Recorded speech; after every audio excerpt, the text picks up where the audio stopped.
പൊങ്ങച്ച പിശാച് ഒരു വല്ലാത്ത പിശാചാണ്. ഇവൻ്റെ പറച്ചിൽ കേട്ട് കഴിഞ്ഞാൽ ഇവൻ അങ്ങേയറ്റത്തെ ആളെന്ന് തോന്നും.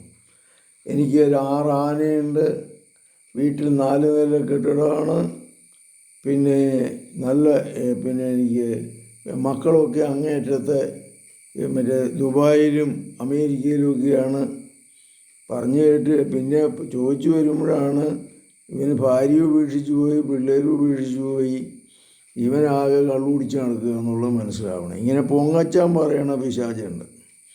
പല വ്യക്തികളും ഇങ്ങനെ പൊങ്ങച്ച പിശാചാണ്. ഈ പിശാചിൻ്റെ പിടിയിലകപ്പെട്ട് കഴിഞ്ഞാൽ ആകെ പിന്നെ മറ്റുള്ളവരെല്ലാം അവജ്ഞയോടുകൂടിയായിരിക്കും അവനെ നോക്കുന്നത്.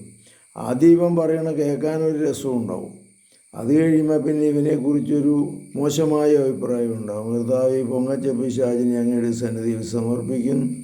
ഇവരുടെ ജീവിതത്തിൽ ഒരു മാറ്റം വരുത്താൻ, ശാന്തമായി സംസാരിക്കാൻ, നുണ പറയാതിരിക്കാൻ, പൊങ്ങച്ചം പറയാതിരിക്കാനുള്ള കൃപ ഇവർക്ക് നൽകണമേ. പരിശുദ്ധ പരമദിവ്യകാരുണ്യത്തിന് നേരവും ആരാധനയും സ്തുതിയും പുകഴ്ചയും ഉണ്ടായിരിക്കട്ടെ. ഈശോ മിശിഹായ്ക്കും സ്തുതിയായിരിക്കട്ടെ.